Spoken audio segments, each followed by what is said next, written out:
Чаму Лукашенко скардзіцца на святароў і хто прысвячае яму недарэчныя песні? Мама Колі ідзе ў палітыку, а міліцыя хваліцца, як псуе жыццё беларусам і прыдумляе ўсё новыя спосабы. Вітаем, сябры! Гэта наша Ніва, і зараз мы ўсё вам раскажам.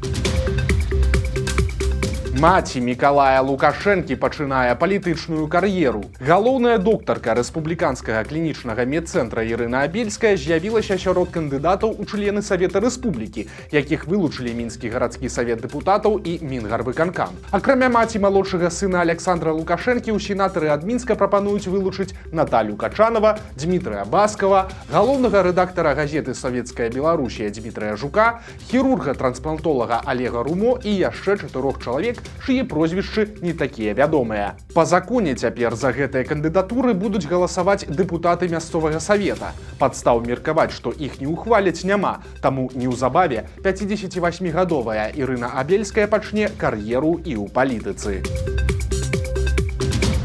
Лукашенко паскардзіўся на святароў. Сёння ён узяў удзел у сустрэчы з сінодам беларускай праваслаўнай царквы. У мінскім епархіяльным упраўленні Александр Лукашенко спачатку запаліў свечку ў храме, пасля пабываў у бібліятэцы і кабінеце памерлага 3 гады таму мітрапаліта Філарэта. На нарадзе ён гаварыў пра ўсё на свеце, пра вайну ва ўкраіне і канфлікт на Блізкім усходзе, пра ЛГБТ і child-free, а таксама пра тое, што ў грамадстве нібыта ёсць запыт, цытата, на жывое і дзейснае слова пастыра. Таксама зноў прагучала мантра пра міжканфесійны мір у Беларусі, як быццам дзесьці ў Еўропе гэтага міжканфесійнага міру няма. У той жа час святарам дасталася і порцыя крытыкі. Яны, па словах Лукашэнкі, чакаюць, пакуль людзі самі пойдуць у царкву і не робяць крокаў насустрач, а некаторыя ў 2020 годзе дазволілі сабе займацца палітыкай. Мы помним, как в 2020 году некоторые священники, к сожалению, некоторые и православные, занялись, мягко говоря, политикой.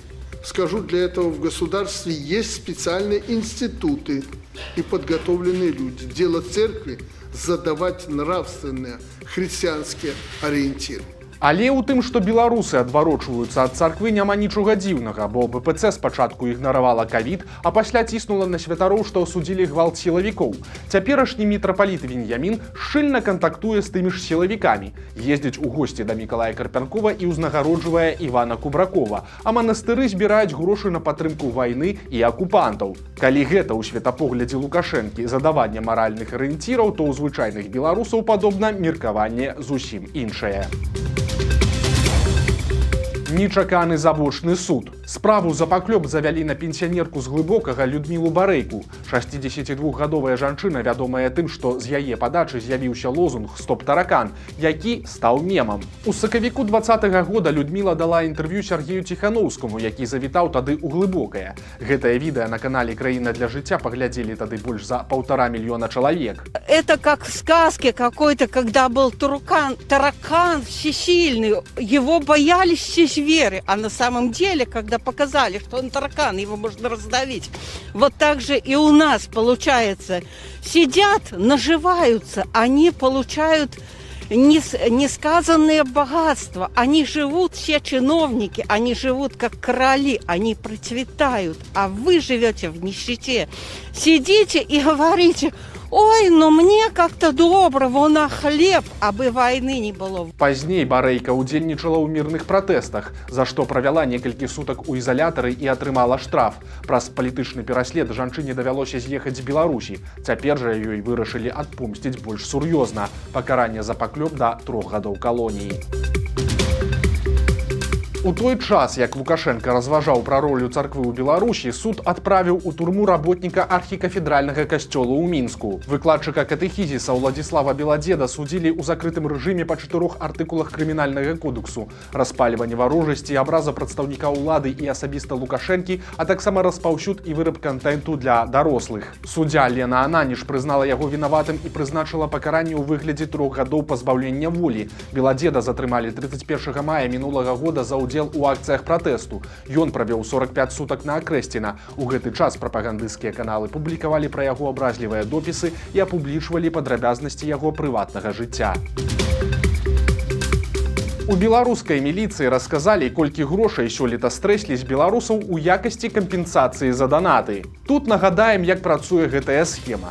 Сілавікі выклікаюць да сябе людзей, якія, як яны лічаць, пералічвалі грошы фондам, што пазней былі прызнаныя экстрэмісткімі. Каб пазбегнуць крымінальнай адказнасці, ім прапануюць зрабіць ахвяраванне розным сацыяльным ці медыцынскім установам у памеры, які ў дзясяткі ці нават сотні разоў перавышае суму даната. Дык вось, толькі за 2 месяцы гэтага года міліцыя прымусіла 260 чалавек заплаціць $356 тысяч ці $1370 у пераліку на аднаго чалавека. Прычым, як паказвае рэальная сітуацыя, так званая кампенсацыя ў далейшым не вызваляе ад магчымага крымінальнага пераследу, а таксама ад таго, што чалавека зноў не запросяць і запатрабуюць заплаціць яшчэ.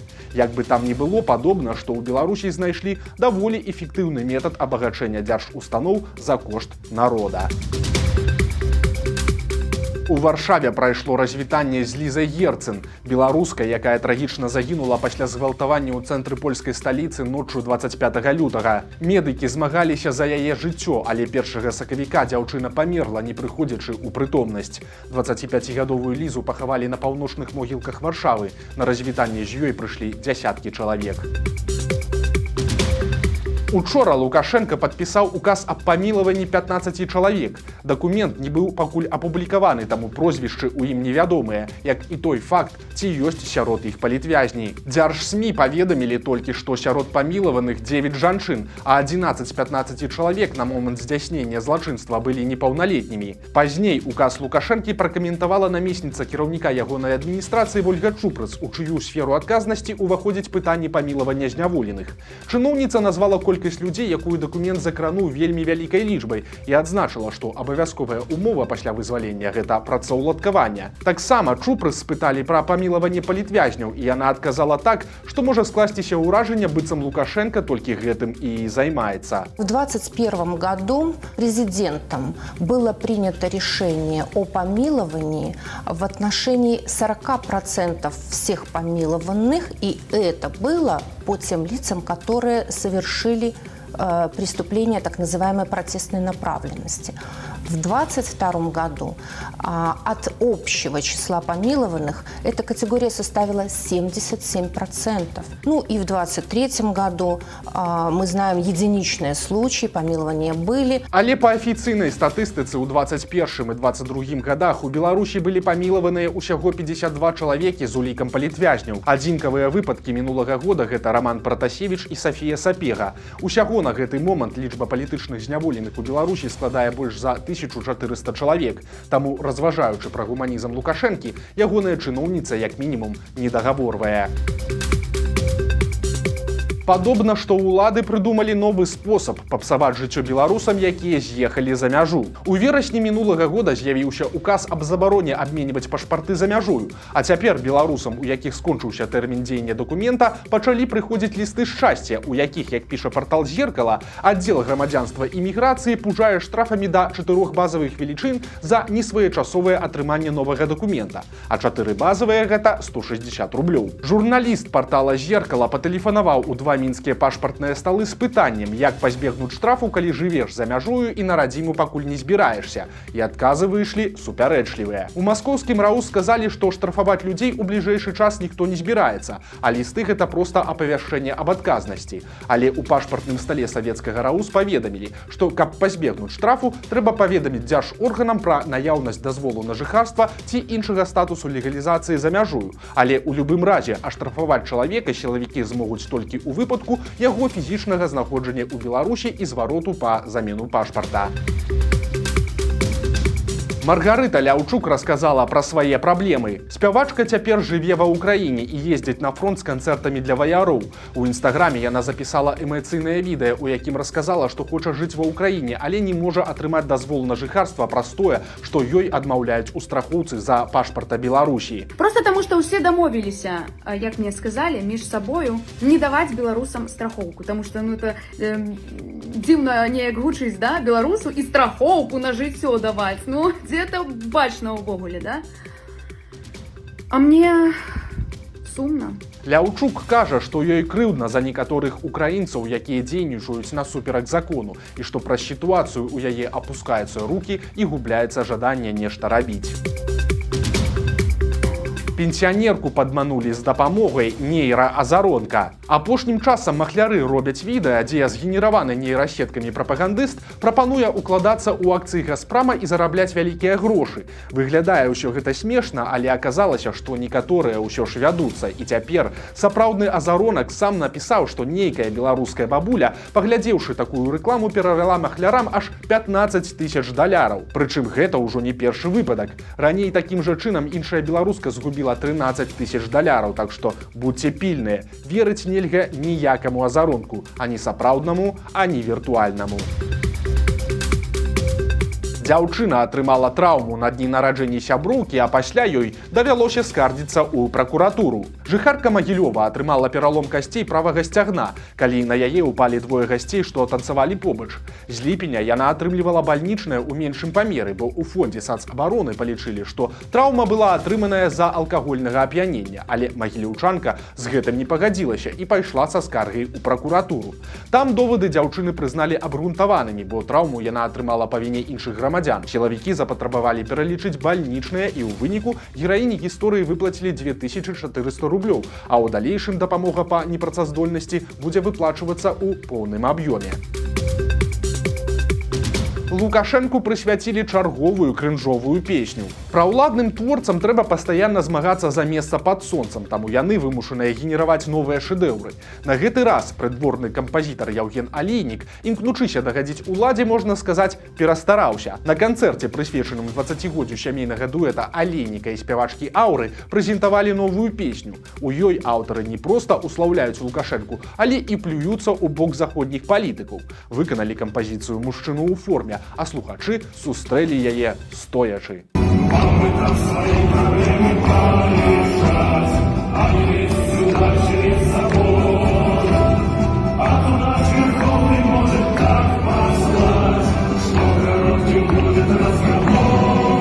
Тут варта адзначыць, што напісанне песен з тэкстам «Бацька у нас крутой, бацька мы рядом з табой» дуэтам Алейнік Аўра вельмі добра манетызуюцца. Яны даюць дзясяткі выступаў штогод, кожны з якіх каштуе каля 6000 рублёў, а навучанне ў іх музычнай школе каштуе ад 30 000 рублёў на год.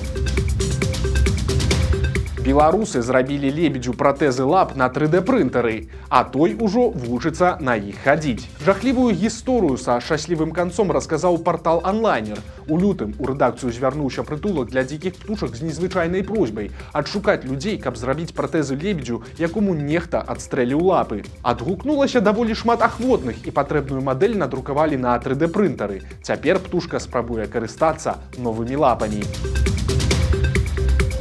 Вось такія навіны чацвярга. Падпісывайцеся на канал, стаўце лайкі альбо дызлайкі і выказвайце заўвагі ў каментарах. І, канешне, чытайце нашу Ніву, глядзіце нашу Ніву і любіце Беларусь.